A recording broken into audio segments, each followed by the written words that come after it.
말씀은 사도행전 20장입니다.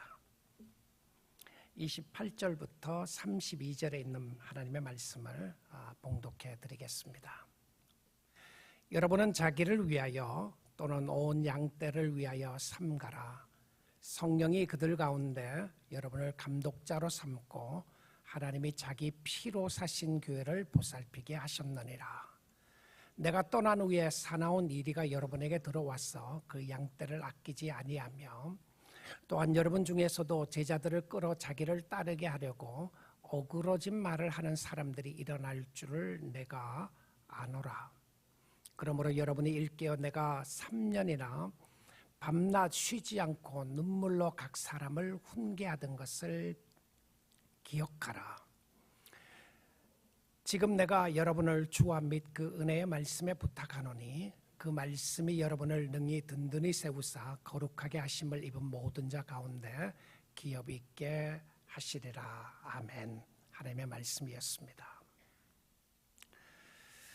제가 2달 안식월 기간을 가지면서 돌아오는 첫 주에 무슨 설교를 할까 기도하고 묵상하는 가운데 교회에 대한 말씀을 전해야 되겠다 생각이 들었습니다. 예수를 믿고 난 이후에 끊임없이 성도들에게 있어서는 떨어질 수 없는 관계 중에 하나가 교회와의 관계라고 생각을 합니다. 어떤 사람들은 교회를 통하여 실망하기도 하고 낙심하기도 하고 그래서 이 교회 저 교회에 다니기도 합니다. 어떤 사람들은 본인이 다니고 출석하고 있는 교회를 다니고는 있지만 마지못해서 다니는 사람들도 있으리라 생각이 됩니다. 교회에 대한 어떤 생각을 가지고 있느냐에 따라서 신앙생활이 즐거울 수도 있고 그렇지도 않을 수가 있음을 보게 됩니다. 좋든 싫든 우리의 신앙생활에 지대한 영향을 미치는 것 중에 하나가 교회입니다. 성도들은 교회에 대한 바른 생각을 갖는 것이 매우 중요한데 지상에 있는 교회를 통하여 상처를 입고 또 시험에 들은 사람들도 있음을 보게 됩니다. 그래서 어떤 사람들은 교회를 영원히 떠나고 교회를 떠나서 신앙생활을 하겠다고 하는 사람들도 있음을 보게 됩니다. 우리 사랑하는 뉴라이프 가족 여러분, 여러분은 교회 생활, 신앙생활 즐거우십니까? 행복하시나요? 아마 여러분 스스로 마음속으로 다짐을 해본다면 내가 출석하고 있는, 여러분이 출석하고 있는 이 뉴라이프 성격교회가 여러분의 삶에 어떤 영향을 미치는가를 생각해 보게 되면 기쁠 수도 있고 그렇지 않을 수도 있다는 생각을 해보게 됩니다. 우리 사랑하는 성도 여러분, 저는 여러분의 목회자로서 여러분의 신앙생활, 교회 생활이 행복했으면 좋겠습니다. 즐거웠으면 좋겠어요. 어쩌면 그 행복하지 못하는 이유가 누구 때문이라고 말할 수 있을지 모르겠습니다. 누구 때문에 나는 교회 생활이 즐겁지 않고 누구 때문에 나는 교회 생활이 기쁘지 않다고 말할 수 있을지 몰라도 오늘 성경이 이야기하는 교회관을 좀 바로 잡으면 좋겠습니다. 성경은 교회에 대해서 어떻게 가르치고 있으며 우리가 신앙생활을 잘하기 위해서 교회에 대한 어떤 생각을 해야 하는지를 보기를 원합니다. 여러분이 기대하는 그 교회, 여러분이 기도하는 그 교회는 하나님의 은혜 가운데 만들어지는 것입니다. 어느 날 저절로 여러분이 생각하는 교회가 있는 것이 아니라, 아니 여러분이 생각하는 교회가 있다고 할지라도 여러분이 성경적인 올바른 교회관을 갖지 못하면 그 교회 때문에 또 실망하고 낙심하게 될 수 있음을 보게 됩니다. 교회는 성도들입니다. 우리 교회가 사랑이 많다고 이야기를 하면 성도들이 사랑이 많은 것이고, 우리 교회 성도들이 차갑다고 이야기를 하면 성도들이 차갑기 때문에 그렇다는 것입니다. 제가 지난주, 바로 도로기 지난주에 용인에 있는 큰 교회, 용인 제일교회에서 제가 주일 저녁 헌신 예배 때 설교를 하게 됐는데요. 그 헌신 예배는 용인 지역에 있는 그 노회 장로님들을 위한 헌신 예배였습니다. 각 교회에서 섬기는 장로님들 한 30-40명 모였고 교인들과 함께 헌신 예배를 드리는 귀한 시간이었는데 제가 사랑하는 장로님들 보니까 마음이 참 짠했어요. 그래서 제가 이렇게 이야기를 했습니다. 여러분이 교회에 충성하는 것 너무너무 귀한 일이지만 교회에 충성한다고 해서 주께 충성하지 않을 수가 있다. 그래서 주님께 충성하면서 교회에 충성하여 섬기라고 하는 부탁을 드렸습니다. 어떤 사람은 교회를 열심히 섬기는 사람들이 있습니다. 근데 주님을 섬기지 않을 사람들이 있어요. 주님을 섬긴다고 하는 것은 교회를 통하여 섬기는 모습을 보게 되는데 교회에 대해서 많은 것을 말할 수 있을 것입니다.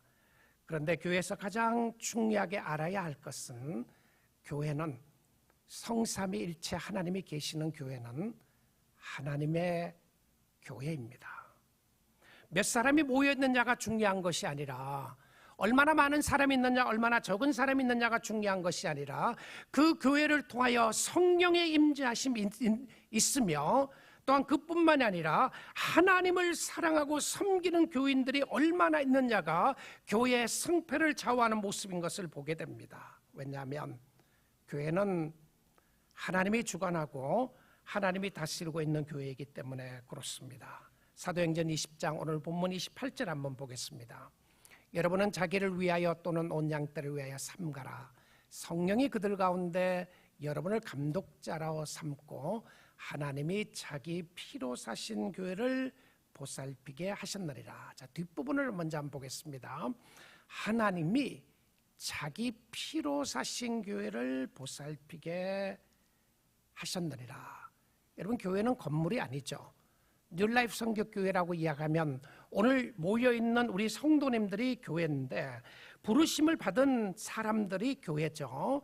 하나님이 자기 피로 샀다. 자기 피로 샀다고 이야기하는 것은 누구로부터 사게 됐습니까? 누구에게부터? 왜 하나님이 교회를 샀습니까? 누구로부터 사게 됐느냐면 사단으로부터 사게 되었습니다. 아니, 이게 무슨 말이죠? 아담과 하와가 하나님의 말씀에 불순종하지 않고 하나님을 버린 결과로 사단의 말을 따르게 되었습니다. 불순종의 결과는 죽음이었습니다. 그러니까 죽어 있었던 사람들을 다시 생명을 주었다고 하는 의미 속에서 교회를 샀다고 하는 표현을 쓰게 됩니다. 근데 새로운 생명이 탄생하기 위해서 어떻게 했습니까? 예수 그리스도의 보혈의 역사로 죽음에서 생명으로 살아나게 되었음을 이야기를 합니다. 자, 그러면 하나님의 아들 예수 그리스도를 믿고 구원받은 주의 백성들이 모여있는 이 교회는 하나님이 자기의 생명을 주기까지 사랑했던 하나님의 교회임을 이야기를 합니다. 죽어 있었던 사람들에게 생명을 지불했다. 그리고 생명을 주고 샀다. 여러분, 지불했다, 샀다고 하는 의미는 그것은 값을 지불했다고 하는 의미로 이야기를 하는데요. 죽음으로부터 사기 위해서 자신의 값을 주고 샀다는 겁니다. 그러니까 얼마나 예수 믿는 사람들이 귀하냐 하면 예수의 목숨을 바쳐서 예수의 생명을 주어서 또 그 생명으로 말미암아 우리에게 영원한 삶을 주시는 하나님의 은혜를 깨닫게 하기 위했던 하나님의 은혜 역사가 있었던 것을 보게 됩니다. 예수 믿는 모든 사람들은 예수 그리스도가 죽어 있었던 여러분들을 그의 피로 말미암아 사게 되었던 것을 말해주고 있습니다. 그래서 교회는 예수 그리스도의 핏값으로 주고 산 교회입니다. 성도들은 하나님의 자녀들이고 저도 하나님의 사람들이고 여러분도 하나님의 사람들이고 그러기에 예수 그리스도를 믿는 모든 사람들은 그들의 형편과 상황이 어떠하든지 얼마나 많이 배웠든지 배우지 않았든지 얼마나 많은 소유를 가지고 있든지 가지고 있지 않든지 예수를 믿는 모든 사람들은 고귀하고 존귀한 사람이라고 이야기해주고 있습니다. 그래서 교회를, 성도를 업신여기거나 함부로 대하지 말아야 합니다. 예수의 핏값으로 주고 산 귀한 성도들이기 때문에 그렇습니다. 사는 방식이 다르고 환경이 다르고 배경이 다르다고 할지라도 하나님의 사람들을 존중히 여겨야 하는 것은 하나님께서 자기 아들 예수 그리스도로 말미암아 그 백성들을 사주셨기 때문에 그렇습니다. 사랑하는 성도 여러분, 여러분도 하나님의 자녀이면 자부심을 가지고 살 수 있기를 원합니다. 하나님 앞에 감사하면서 살 수 있기를 원합니다. 자, 사도행전 20장 28절을 다시 한번 보면 이렇게 이야기합니다. 여러분은 자기를 위하여 또는 온 양떼를 위하여 삼가라. 이 표현은 조심하라 라고 하는 표현입니다. 성령이 그들 가운데 여러분을 감독자로 삼고, 자, 교회 지도자들에 관한 부분들을 이야기를 하는데요. 교회 장로님들, 목회자들, 교회 지도자들을 이야기를 하면서 조심해야 될 것을 두 가지를 이야기합니다. 첫째는 자기 자신을 조심하고, 두 번째는 양떼들을 조심하라고 이야기를 합니다. 지도자들이 잘 가져야 할 밸런스에 대해서 이야기를 하면서 자신을 조심하고 양떼를 잘 보살피라. 여러분, 신앙생활을 잘하는 비결은 자신이 잘하는 겁니다. 정말 신앙생활에 있었어요. 교회 생활에 있어서 누구 탓할 것 아무것도 없습니다. 누가 나에게 영향을 미칠 수 있지만 그럼에도 불구하고 신앙생활의 가장 중요한 핵심 중에 하나는 여러분이 신앙생활을 잘하는 것입니다. 여러분이 시험에 빠지지 않도록 기도하는 것이에요. 자, 여러분 신앙생활 하다가 한번 보십시오. 어떤 이유로 그랬던 간에 시험에 들게 되면 결국은 누가 가장 손해입니까? 자기 자신이 가장 손해입니다. 그래서 유혹에 빠지지 않고 시험에 빠지지 않게 깨어 있어야 함을 성경은 이야기해 주고 있습니다. 여러분, 영적으로 깨어 있어야 합니다. 교회를 다니면서 교회만 다니지 마시고 가장 중요한 것은요, 하나님의 아들 예수 그리스도를 아는 겁니다. 수십 년 동안 교회를 다닐 수도 있고요, 교회를 출석할 수 있고 직분자가 될 수 있고 교회를 섬기는 사람이 될 수도 있지만, 그러나 하나님을 잘 알지 못한다면 그 사람은 가장 불쌍한 사람일 것입니다. 그런데 성령께서 그들을 하나님의 교회의 사람으로 세워주셨다라고 이야기를 합니다. 그런데 교회 안에 생각을 하면서 교회에 대한 나름대로의 여러분 좋은 픽처를 가질 수 있을 것입니다. 교회는 이래야 된다, 저래야 된다, 왜 교회에 이런 일들이 있고 저런 일들이 있느냐라고 생각하기 쉬운데요. 그런데 성경은 이렇게 이야기를 합니다. 사도행전 20장 29절 30절 한번 보겠습니다. 내가 떠난 후에 사나운 이리가 여러분에게 들어왔어. 자, 사나운 이리, 누가 떠난다는 표현입니까? 바울이 떠나면 에베소 교회에 바울이 세웠던 교회입니다. 여러분 어떻게 생각하나요? 하나님의 은혜의 역사하심 가운데 바울이 목사로 있었던, 목회자로 있었던 교회는 얼마나 행복했을까 생각하지 않아요? 얼마나 좋았을까? 바울의 설교를 들었던 주의 백성들은 얼마나 행복했을 것이며, 바울의 설교를 내가 한 번이라도 내 생에 들을 수 있다면 내가 얼마나 행복했을까 생각하지 않습니까? 그런데요, 바울이 떠나고 난 이후에 어떤 역사가 있게 되죠? 자기가 떠난 이후에 사나운 이리가 여러분에게 들어온다, 이렇게 이야기를 합니다. 여기서 사나운 이리가 들어온다고 하는 이 표현은 사단의 역사가 있다는 것을 말하는 거예요. 교회 안에 사단의 역사가 있다는 것이죠. 자, 근데 사단에 들어와서 그 양떼를 아끼지 아니하고, 자, 하나님께서 교회 지도자들을 세워서 양떼들을 돌보고 양떼들을 잘 목양하도록 했는데, 사나운 이리 때가 들어오면서 어떻게 합니까? 양떼를 아끼지 않는다, 자기 마음대로 흐트러 놓는다, 이런 표현이에요. 흐트러 놓는다, 함부로 한다, 해친다라고 하는 모습인데, 자, 근데 그 양떼를 아끼지 않으면 어떻게 합니까? 그 다음 구절을 보도록 하죠. 또한 여러분 중에서도 제자들을 끌어 자기를 따르게 하려고 어그러진 말을 하는 사람들이 일어날 줄을 내가 아노라. 자, 여기 본문에 보게 되면 사단의 역사가 나타날 때에 이런 모습이 있다고 이야기를 합니다. 첫째는 양떼들을 흐트러 놓는다. 여러분, 교회 생활을 하면서요, 여러분의 마음을 흐트러 놓고자 하는 사람들을 조심해야 합니다.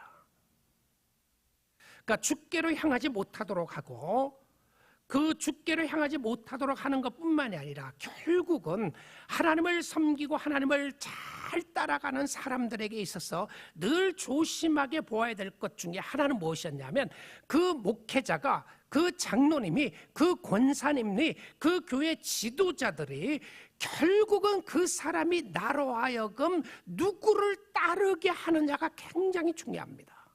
다른 이야기로 하면 여러분의 신앙생활을 잘할 수 있다고 하는 의미는 어떤 역사가 있어야 하느냐 하면, 여러분은 교회 지도자를 통해서 하나님의 말씀을 통해서 주께로 가까이 가는 것이 최고의 행복이요 축복입니다.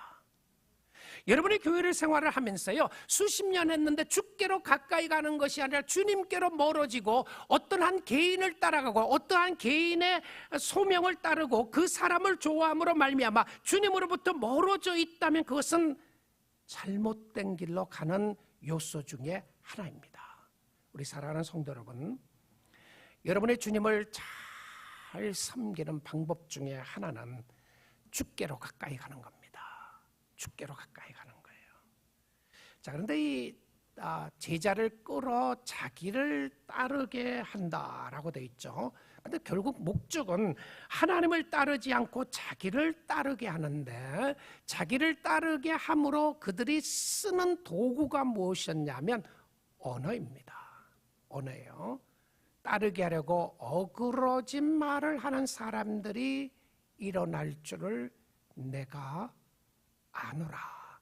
무슨 말이죠? 무슨 말입니까? 바울이 그렇게도 사랑했고 그렇게도 그의 정성과 힘을 다해서 3년이나 목회를 했던 그 교회 안에도 사단의 역사가 일어남을 미리 경고해 주는데, 그 경고해 주는 것 중에 하나가 무엇이었냐면 지도자들 중에서라도 무서운 이야기죠. 언어를 통해서, 말을 통해서 자기를 따르게 하고자 하는 사람들이 있다는 겁니다. 여러분 중에서 혹시 우리 교회 리더들 중에서 결국 나를 따르라, 내 말만 들어라 라고 하는 사람들이 있으면 위험한 사람들입니다. 여러분, 성도들이 좋은 목회자와 좋은 지도자를 따라간다고 하는 의미는 그 사람의 말이 아니라 예수를 따른다고 하는 의미입니다. 여러분들이 주님을 잘 따라갈 수 있기를 주님의 이름으로 축복드립니다. 주님 따르셔야 합니다. 성도들이 서로 위로해 주시고 격려해 주시고요, 서로 힘을 주셔서 예수 잘 믿도록 인도하는 것이 하나님이 가장 기뻐하는 사람들의 모습입니다. 그들을 세워주는 것이죠. 흐트러지는 것이 아니라 세워주는 것입니다. 그 사람을 만나면 힘이 나고, 그 사람을 만나면 더 주께로 가까이 가고 싶은 마음이 생기고, 주님을 찬양하고 주님의 이름을 높이는 모습을 하는 사람들이 있다면 여러분, 그런 분들과 가까이 있으셔야 합니다. 그래야 주님을 잘 섬길 수 있음을 보게 됩니다. 그런데 이들을 어떻게 분간을 하고 알 수가 있게 됩니까? 예수님이 이렇게 하라고 말씀하십니다. 마태복음 7장 16절에서 18절인데요. 그들의 열매로 그들을 알지니 가시나무에서 포도를 또는 엉겅퀴에서 무화과를 따겠느냐. 이와 같이 좋은 나무마다 아름다운 열매를 맺고 못된 나무가 나쁜 열매를 맺나니, 좋은 나무가 나쁜 열매를 맺을 수 없고 못된 나무가 아름다운 열매를 맺을 수 없느니라. 무슨 말씀이죠? 예수님이 말씀하시기를 결국은 그 사람의 열매를 보면 알 수가 있다라고 이야기를 하고 있습니다. 열매를 통하여 알 수 있는데 그 사람의 삶 속에 어떤 열매가 맺어졌는가? 여러분이 주님을 잘 잘 따르고요. 여러분 주위의 성도들을 주님 따르도록 인도하는 일꾼들이 좋은 일꾼들입니다. 주님 따라가셔야 한다는 것이죠. 디모데전서 1장 18절 19절에도 비슷한 말씀으로 이야기하고 있는데요. 그들이 에베소에 있었던 이단들에 대해서 말하면서 바울이 디모데에게 경고해 주고 있습니다. 아들 디모데야, 내가 내게 이 교훈으로서 명하노니 전에 너를 지도한 예언을 따라 그것으로 선한 싸움을 싸우며, 자, 선한 싸움을 싸운다. 내가 믿음으로 열심히 주를 위해서 산다. 믿음으로 산다고 이야기했을 때 그것이 어떤 모습이냐면 경고의 모습으로 주고 있어요. 자, 그 다음입니다. 믿음과 착한 양심을 가지라. 자, 두 가지를 동전의 양면성처럼 이야기를 합니다. 믿음이 있는 사람이 있는가 하면 선하지 않는 양심을 가진 사람이 있어요. 나는 주를 믿는다고 이야기를 하는데 양심이 화인 맞은 사람들이 있단 말입니다. 근데 두 가지 다 함께 가야 되는데 믿음과 선한 양심을 가지라라고 이야기를 합니다. 어떤 이들은 이 양심을 버렸고 그 믿음에 대하여는 파선하였느니라. 여러분, 믿음을 버렸다라고 하는 표현은 믿음과 상관없이 산다, 이런 표현입니다. 입술로는 믿음이라고 고백을 하는데 실질적으로 삶 속에는 믿음이 정말 필요했을 때는 주님 찾지 않는다는 거죠. 믿음이 언제 필요합니까? 여러분의 삶 속에 믿지 못할 일이 일어날 때 믿음이 필요한 거 아니겠습니까? 여러분의 생각대로 되지 않아요. 여러분이 원하는 대로 되지 않습니다. 여러분이 생각하는 대로 일이 이루어지지 않아요. 그때 필요한 것이 믿음입니다. 여러분의 마음이 아프고 상처가 되고 힘들고 어려운 상황에 필요한 것이 믿음의 역사인데 그때는 믿음 다 버리는 거예요. 믿음과는 상관없는 삶을 살아가고 있는데 그것은 결국 자기 자신이 중심이 되었기 때문에 그렇습니다. 존 켈빈은 이야기하기를 모든 이단들의 시작은 교만과 자신의 야망으로부터 출발한다, 이렇게 이야기했어요. 결국은 자신의 야망으로부터 출발한다. 이런 마음을 가지게 되면 모든 것을 자신으로부터 시작하여 자신에게로 향하게 된다.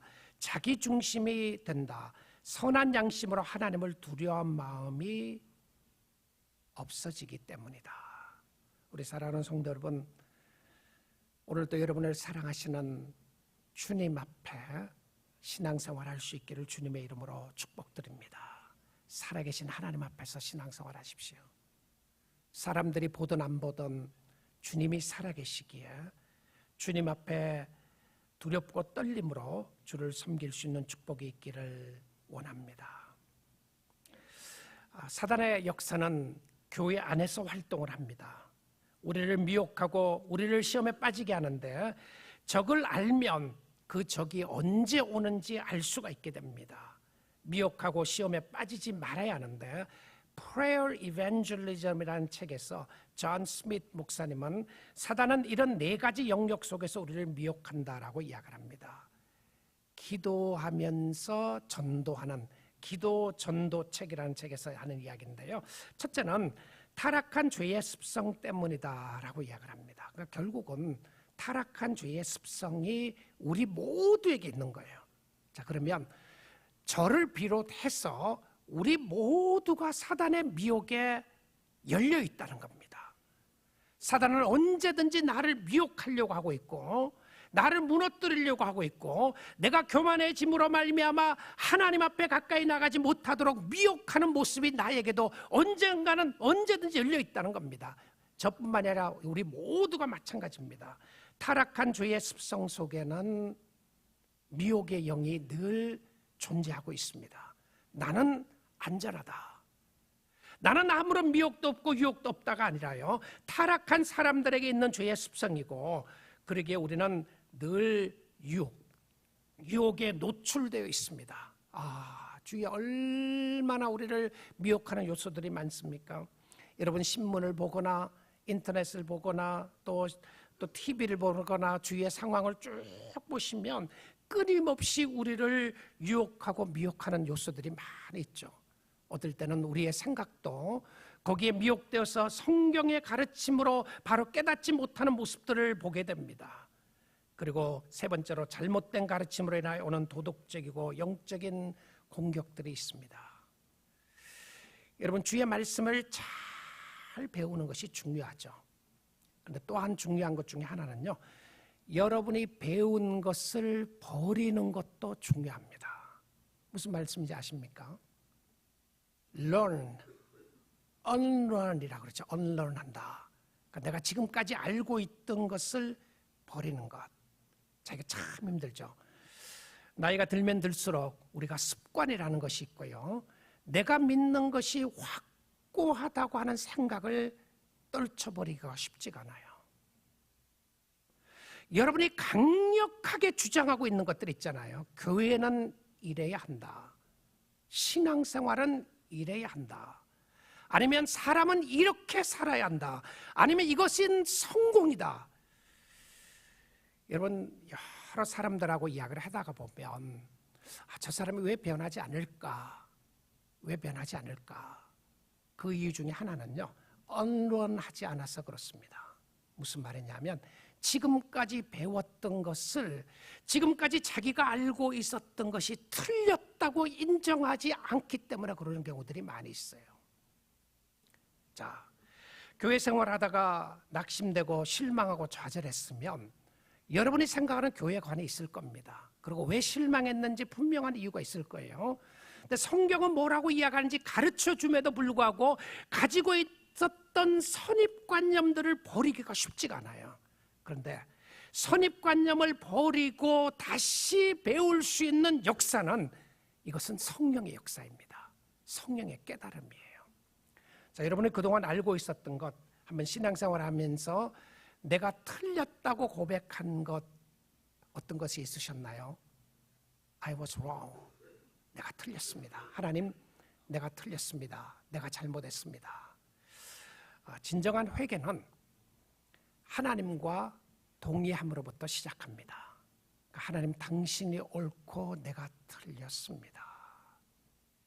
그런데 여러분, 우리의 죄의 습성이 얼마나 강력하냐 하면, 내가 알고 있었던 것 틀렸다고 고백하기가 그렇게도 어렵습니다. 잘 안 돼요.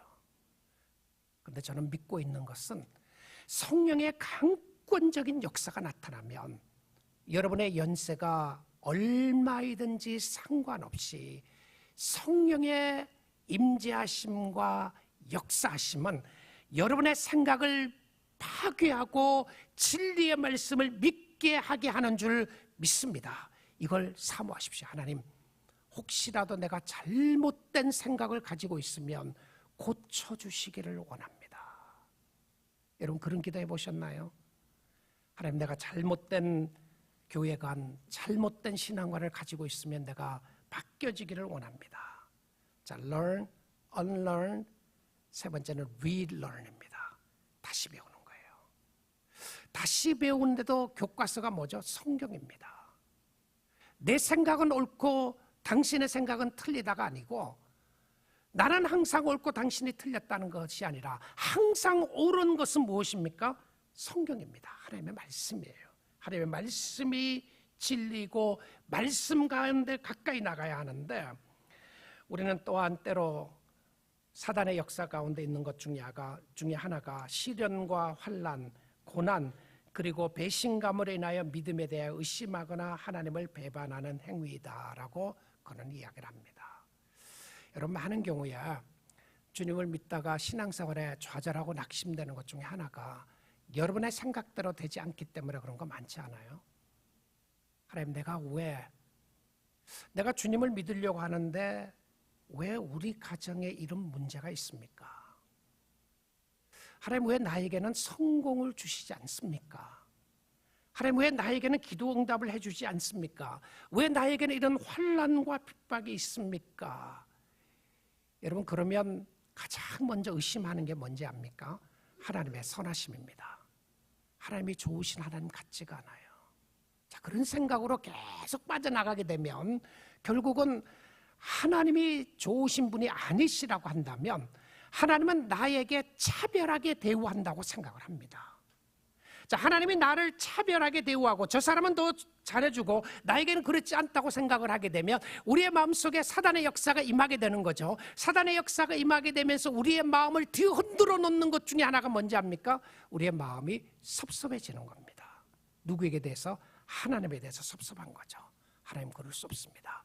하나님에 대해서 섭섭한 생각을 가지면 가질수록 우리는 하나님의 말씀이 들려지지 않아요. 말씀이 깨달아지지 않습니다.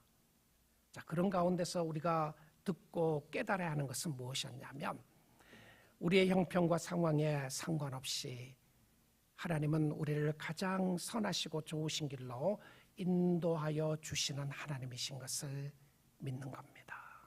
내가 이해하지 못해도, 내가 다 알지 못해도 나를 위하여 십자가에 못 박혀 죽으신 예수 그리스도는 나를 가장 사랑하시고 나를 인도하시는 하나님이라고 하는 사실이 믿어질 때에 그 하나님 앞에 거꾸로 지고 무릎을 꿇을 수 있게 되는 것입니다. 여러분을 든든히 세우고 교회를 든든히 세우며 사단의 역사를 이길 수 있는 유일한 무기는 무엇인가요? 32절 보겠습니다. 지금 내가 여러분을 주와 그 은혜의 말씀에 부탁하노니 그 말씀이 여러분을 능히 든든히 세우사. 자, 여기에 나타나는 모습은 하나입니다. 여러분이 그동안 듣고도 또 듣고 또 듣고 수도 없이 들었던 말씀일 텐데요. 근데 또 들어야 할 말씀이 있습니다. 그 말씀은 여러분을 든든히 세우는 것은 여러분의 물질이 아니었습니다. 우리는 물질 때문에 망하지 않았어요. 환난 때문에 망하지 않았습니다. 병 때문에 넘어지지 않았어요. 물론 병이 우리를 약하게 했습니다. 물론 세상의 여러 가지 핍박과 환난과 어려움이 우리를 연약하게 했습니다. 그럼에도 불구하고 나를 오늘 무너지게 했던 것은 다른 것이 아니라 하나님의 말씀으로 세워지지 않았기 때문에 넘어졌다는 것을 우리는 바라보아야 합니다. 그 말씀에 부탁하노니 하나님의 말씀이 여러분을 능히 든든히 세운다. 여러분 스스로 이것이었다고 생각하는 것이 나를 넘어지게 하고 내가 신앙생활을 제대로 하지 못했던 것이 이것이라고 생각했던 그 무엇이 하나님의 말씀이 아니었다면 여러분은 쏟고 있었습니다. 여러분이 하나님께 감사하지 못했던 것은 힘들고 어려웠기 때문에 그렇다고 말할 수 있을지 모르겠어요. 그런데 중요한 것은 어떤 형편과 상황에서라도 하나님의 말씀 가운데 서 있었던 사람은 든든히 서 있을 수 있게 되었던 것을 보게 됩니다. 여러분 주로부터 멀리 떠나게 되었습니까? 가까이 갈 수 있는 것은 하나님의 말씀이었습니다. 하나님이 우리에게 말씀을 주시고 우리와 함께 하는데 여러분이 주께 가까이 가지 않았기 때문에 하나님을 의지하지 못했기 때문에 힘들고 어려웠던 것이었습니다. 저는 이번에도 캄보디아 선교사님들을 만나면서 내가 이들에게 해줄 수 있는 최고의 선물은 무엇일까 생각을 해보게 됩니다. 물론 이들에게는 물질이 필요합니다. 그래서 물질의 도움도 줍니다. 물론 이들에게 위로도 필요합니다. 여러 가지 위로도 해주고 또 여러 가지 힘들고 어려운 상황 가운데서도 위로자가 되어줘야겠다고 생각을 하는데요. 저는 늘 그런 마음을 가지게 돼요. 이번에도 강력한 마음이 내가 이들에게 줄 수 있는 최고의 선물은 하나님의 말씀을 말씀되게 전하는 것이다 라고 생각했습니다. 그래서 이 선교사님들하고 저녁 시간마다 시간이 있을 때마다 예배 드리자고 그랬어요. 근데 예배를 드리는데 여러분이 최고의 예배를 하나님 앞에 드리면 좋겠다. 예배를 통하여 회복되면 좋겠다라고 하는 강력한 메시지로 말씀을 전하고 그들을 권면하고 위로했습니다. 저는 우리 사랑하는 뉴라이프 가족 여러분, 여러분의 주일 공동체들이 함께 모여서 드리는 이 예배 가운데요, 여러분의 영혼을 솟생케 하고 여러분을 살리고 여러분을 신앙생활에 든든하게 세워주는 것은 하나님의 은혜의 말씀인 줄 믿으시기를 주님의 이름으로 축복드립니다. 예배가 회복되는 거죠.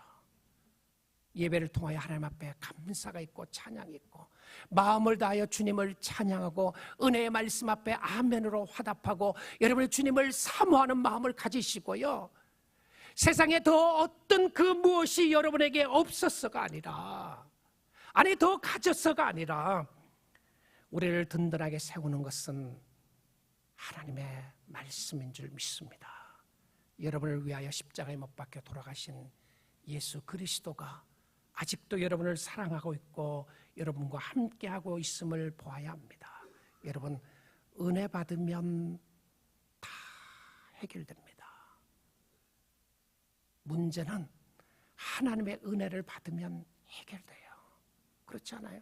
여러분 은혜 받았던 기억 있죠?